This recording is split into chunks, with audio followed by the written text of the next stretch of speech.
Sejam bem-vindos à ESEC TV, o magazine da Escola Superior de Educação de Coimbra, aqui na RTP2. Faça-nos companhia durante a próxima meia hora.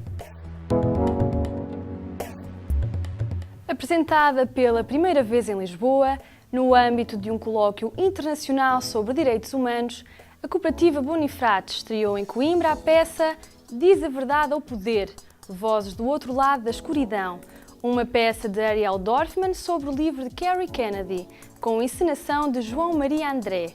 A peça está em cena na Sala Estúdio da Cooperativa, na Casa Municipal da Cultura, em Coimbra. O meu nome é Diana Ortiz. Quero voltar a acreditar, a confiar, a ir à aventura sem cuidar de preocupações. Como quando cheguei às terras altas do oeste da Guatemala em 1987. Uma americana cheia de vontade de ensinar as crianças indígenas a ler e escrever em espanhol e na língua nativa e a entender a Bíblia na cultura delas. Mas no dia 2 de novembro de 1989, a Diana Ortiz que acabo de retratar deixou de existir. Agora, neste momento, mal consigo imaginar a vida que tinha quando fui raptada aos 39 anos.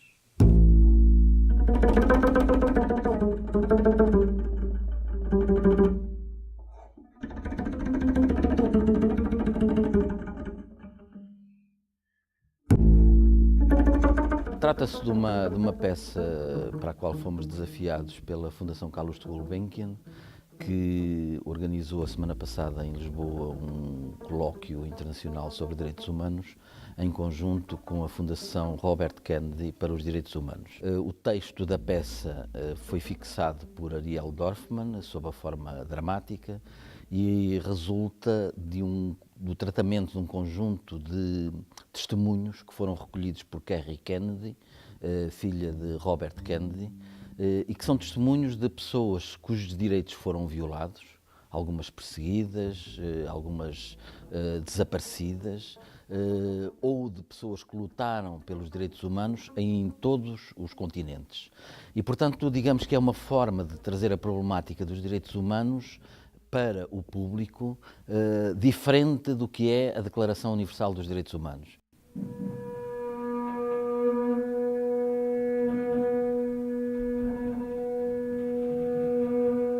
Quando nós lemos a Declaração Universal, nós confrontamos-nos com os direitos humanos, mas de uma forma abstrata e de uma forma universal. Nós aqui confrontamos-nos com os direitos humanos sob a forma de histórias concretas. Histórias de gente que tem nome, gente que tem um percurso de vida, gente que foi perseguida, gente que foi silenciada, gente que foi atirada para o fundo de poços cheios de cadáveres, gente que passou fome, gente que teve que estar na clandestinidade, e são todos esses testemunhos que nos são aqui transmitidos. E, portanto, para nós é uma opção que se insere perfeitamente no percurso que a Bonifrates tem tido ao longo da sua história. Depois atiraram-me para o fundo de um poço cheio de corpos.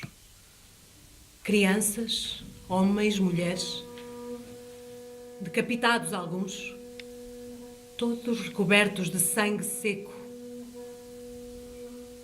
Alguns ainda vivos.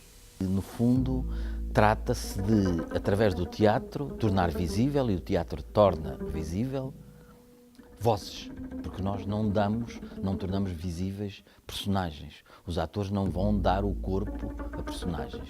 Os atores vão dar o corpo a vozes, a testemunhos. E daí a dificuldade e, ao mesmo tempo, o desafio e a grande aposta deste trabalho, na medida em que permite que as pessoas, através da mediação dos atores, possam ver as vozes de quem sofre neste mundo quando luta pelos direitos humanos.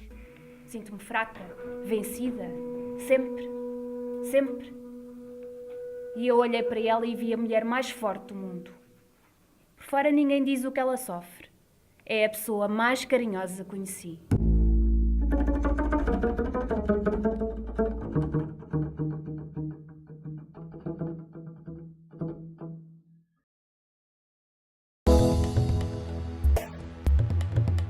No contexto do primeiro encontro de Teatro e Educação da ESEC, foi realizado um debate com vários agentes culturais da cidade de Coimbra.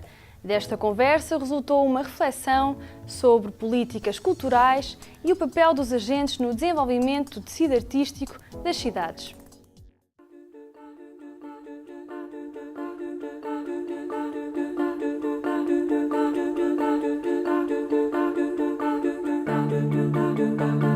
Devíamos todos debater aquilo que tu chamas de política cultural, não é? Debater aquilo que está a acontecer, como hoje no debate falámos de que o Orçamento de Estado é de 0,2% do PIB. Quer dizer, há um estrangulamento tão grande que existe quase uma espécie de darwinismo onde só os mais resistentes vão chegar até ao fim. E que não tem a ver com critérios de qualidade ou meritocracia, não. Portanto, o debate serve para a gente colocar em questão aquilo que está a acontecer, aquilo que devia ser um garante constitucional, mas também nós, como agentes culturais ou futuros, que serão estes alunos de Teatro e Educação, pensar como é que eles podem ter estes direitos, mas também o dever de pensar a cultura, o dever de a fazer, de exigir melhores práticas. Esta é uma das áreas que realmente faz com que as cidades tenham a sua identidade, que tenham narrativas, que contem histórias, que sejam competitivas, em que as pessoas gostem de viver e que são áreas extremamente importantes e fundamentais, no fundo são a vitamina das cidades. Procurei dar alguns exemplos daquilo que tem sido o papel dos agentes culturais em Coimbra e no país na criação do tal desenvolvimento sustentável do tecido artístico, que era o tema que nos propuseram, e tentei chamar a atenção para algo que me interessa particularmente, que é o papel do Estado, garantindo os princípios constitucionais no acesso à cultura, no acesso à prática e à fruição cultural, que são princípios basilares do nosso Estado, essenciais à democracia e que devem ser valorizados. Acho que os agentes culturais têm feito muito a esse respeito, muitas vezes têm estado desacompanhados no esforço que têm feito a esse nível e que acho que é preciso fazer mais ao nível do Estado, por um lado, ao nível do financiamento, mas também é preciso que na sociedade civil haja uma maior aproximação às artes. É importante acreditar no papel que a cultura e as artes têm para o desenvolvimento dos cidadãos neste país, que são muitas as possibilidades de trabalho que se abrem a quem faz uma formação no domínio da cultura e no domínio das artes, e que é necessário depois completar essa formação com um trabalho prático e tentando resolver sobretudo aquelas grandes tensões que eu a determinada altura levantei, que são as tensões entre um primado de uma cultura exógena que nos vem visitar e uma cultura endógena que é criada a partir de dentro, a tensão entre um primado economicista e um primado dos valores culturais genuínos e autênticos, de maneira a não subordinar as atividades culturais às dinâmicas meramente economicistas. Um dos oradores dizia bem, nós já temos isto tudo diagnosticado. Falta-nos agora a cura. Não estamos apenas a formar artistas e educadores artísticos, mas estamos a formar cidadãos que estão abertos ao mundo, não é? Que são uma espécie de radar do mundo, que olham, analisam, refletem e obviamente vão usá-lo e transformar as suas reflexões através deste meio que é o teatro.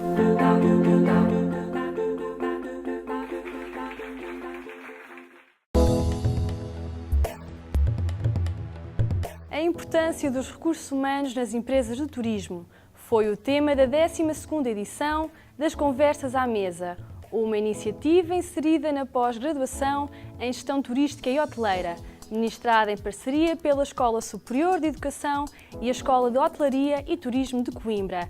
A conversa contou com a presença de Luís Araújo, Presidente do Turismo de Portugal.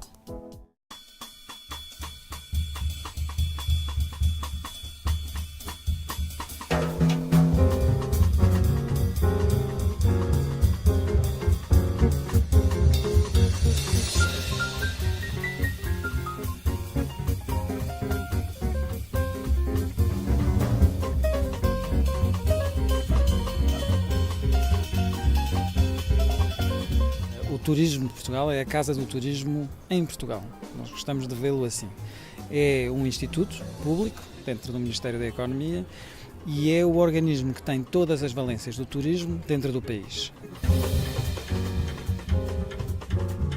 Temos a parte da formação, que é a parte que aqui vemos hoje, da qual faz parte esta escola, com 12 escolas espalhadas por todo o país. Portanto, tem uma série de valências relacionadas com o turismo que estão concentradas num só organismo.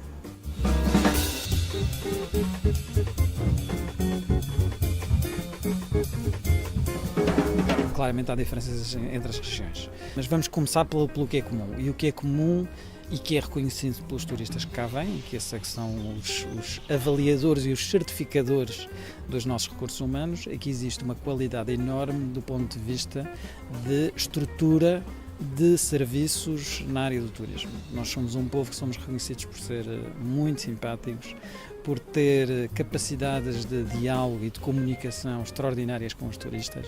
2/3 da população nacional fala mais do que um idioma.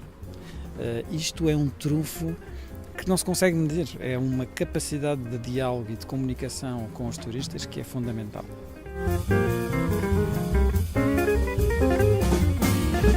Obviamente há situações nas várias regiões que são situações diferentes, ou porque são regiões diferentes do ponto de vista de peso turístico, ou porque são situações que, apesar de terem um peso turístico grande, têm uma sazonalidade grande também. Qual é o nosso papel como Turismo de Portugal? É precisamente a valorização destas profissões e destes recursos.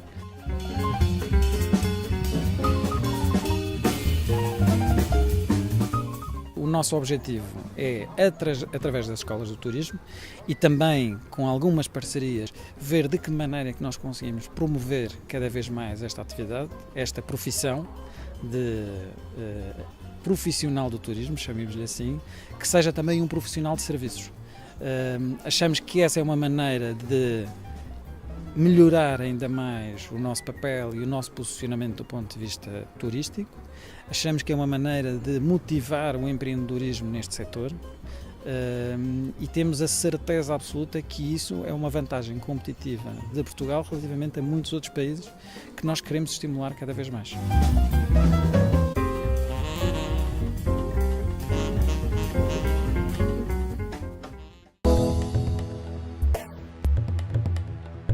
Para concluir, voltamos a espreitar o livro FBA, o Design Gráfico com Prática de Clarificação.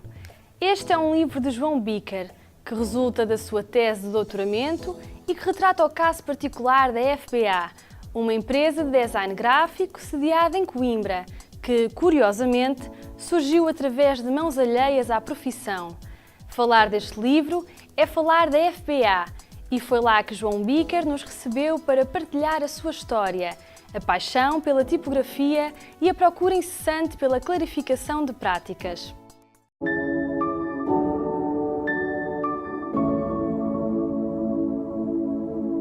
Estava a desenhar no Tropical e ao lado estava o Vasco e disse: "Olá, tu desenhas, pá, queres fazer uma capa de um livro?" E eu disse: "Pá, não sei lá como é que se faz uma capa de um livro." "Pá, aprendes.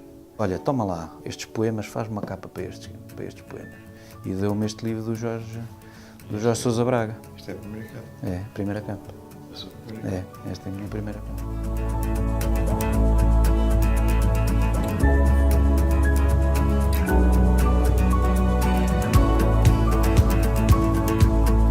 Talvez aquilo que eu mais disse nestes anos todos aqui, ao olhar para os trabalhos, é sempre: isso não se lê, não é? Ou isso não se percebe. Quer dizer, eu tive a ideia de que estas duas expressões são as expressões mais repetidas quando tenho alguma coisa a criticar num trabalho ou quando é preciso afinar um trabalho. Normalmente é pá, isso não se percebe.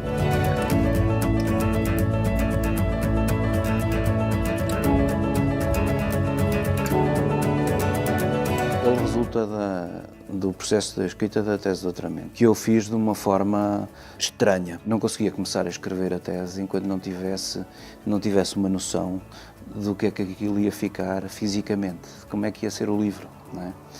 E então acabei eu desenhei primeiro a tese, fiz a grelha, escolhi a letra, testei com texto simulado, a largura da mancha, o tamanho da letra, a entrelinha, tudo isso foi testado e ficou fixo. Depois escolhi as imagens, paginei todo com imagens e depois escrevi no sítio. Escrevi mesmo no sítio, a ponto de arranjar as frases para aquilo bater certo no fim da página e coisas do género. Até que um dos meus orientadores, que é antropólogo, o Nuno Porto, me dizia assim: não, isso está absolutamente certo, porque é assim que tu pensas. Tu só consegues pensar a desenhar.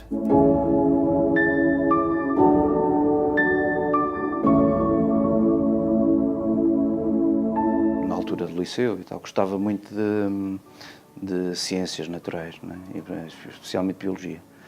E vim para a universidade convictamente para biologia. Talvez não no primeiro, mas no segundo ano percebi. Nem era que não gostava de biologia, porque gostava e continuo a gostar. Era que não era cientista, não é? Não me interessava descobrir nada. O que eu gostava, essencialmente, sempre gostei muito, foi de desenhar letras e juntar as letras. Eu não percebi que havia ali uma coisa que nem era artes plásticas, nem era arquitetura, e era aquilo que eu realmente gostava, não é? Quer dizer, era uma coisa que não existia para mim, não é? E, portanto, artes plásticas não era, de facto, o que me interessava. A arquitetura também não era bem aquilo. E, portanto, aquilo que eu conhecia, o que eu gostava mais era a biologia. Aqui em Coimbra não havia propriamente profissionais de design, não é? Se vir, e é isso e no livro vê-se isso. Na década de 80, as coisas mais relevantes, o TEUC, o CITAC, o Circo de Artes Plásticas, todos esses materiais gráficos eram feitos por estudantes de História, de Direito, de Medicina, ou no caso de Biologia, não é? Comecei a fazer os encontros de fotografia, naturalmente. E que foram, provavelmente, o maior empurrão, ou o primeiro empurrão para a existência da FPA foram os encontros de fotografia. Foi aí que eu conheci o Alexandre, que é o outro sócio da FPA, não é? Depois vamos buscar um que é de Engenharia Civil, não é? E outra que é professora de Design. Depois o próprio contexto do IPN, não é? Esta relação com os spin-offs, ainda muito sob esta influência da universidade e deste contexto universitário, não é? Depois tudo o resto ultrapassa um bocadinho essa dimensão, não é? Os próprios designers vêm de vários pontos, não é? Cá não havia propriamente, havia a Arca, de onde vieram também alguns designers, mas o resto veio um do Porto, outro de Aveiro, outro de Lisboa, e isso também trouxe uma outra dimensão ao ateliê, não é? Fizemos um ateliê como achávamos que devia ser, sem ligar ao contexto português, que nos parecia que não funcionava muito bem, porque os preços eram baixíssimos, porque os métodos e a gestão não existia, era tudo muito amador. Na FPA, a primeira experiência até mais marcante, inesquecível, não sei se mas provavelmente é mesmo uma das primeiras, é a criação da marca da Critical Software. E daí a um mês ou dois, por vias indiretas, estamos a desenhar coisas que são mesmo para a NASA, ou para a Agência Espacial Europeia, não é? Através da Critical. Portanto, esta experiência, esta ligação com a Critical Software foi com certeza uma das mais importantes. E isso e o próprio Instituto Pedro Nunes.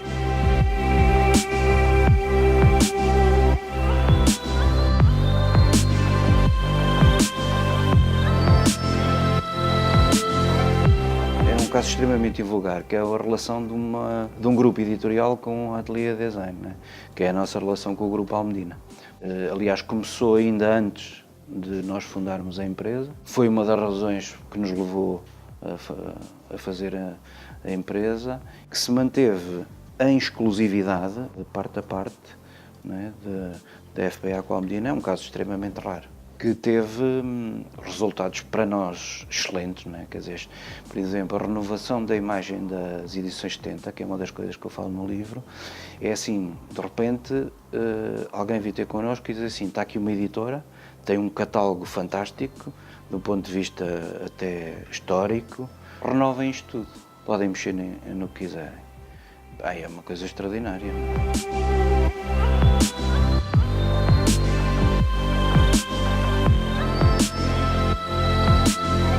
Dentro do nosso âmbito de relacionamento, toda a gente achava, muito bem, tínhamos imenso sucesso e os trabalhos estavam sempre muito bem, não sei o quê.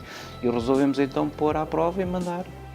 Acertamos assim do mais alto nível. Os primeiros foram todos premiados. Tem uma história muito engraçada sobre isso, que foi numa dessas coisas, do American Institute of Graphic Arts. Nós mandámos uns livros e foram selecionados. E depois a secretária do júri, no ano seguinte eu estive lá e ela disse-me que eles abriram a caixa e o júri disseram todos sim, logo, assim que abriram a caixa. Que foi uma coisa que ela própria ficou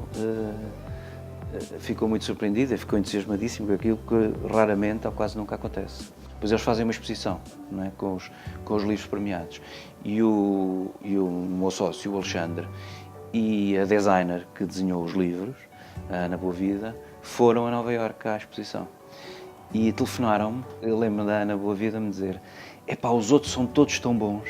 E eu disse: se calhar os teus também, não é? Se estão aí. E ela: não, mas não estás a perceber, os outros são muito bons. Quer dizer, era tão irreal que ela nem isso estava a perceber. Para ela havia 49 muito bons, e os dela.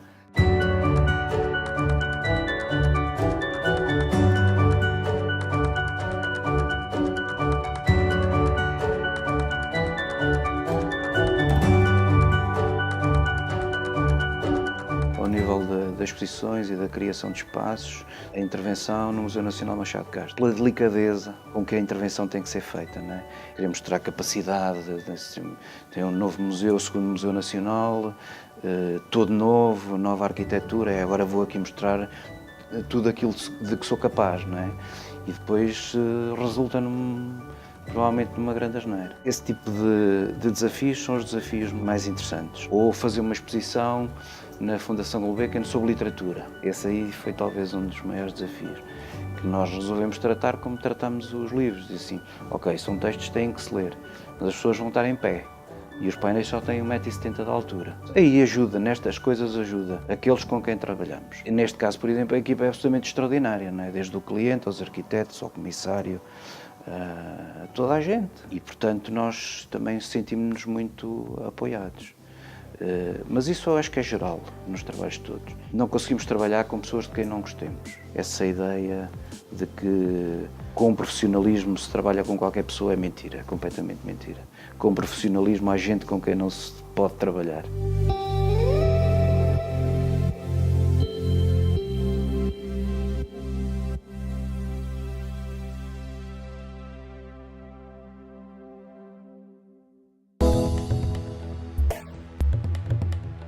Obrigada pela vossa companhia. Marcamos encontro já na próxima edição. Até lá, podem acompanhar a ESEC TV nos nossos canais online.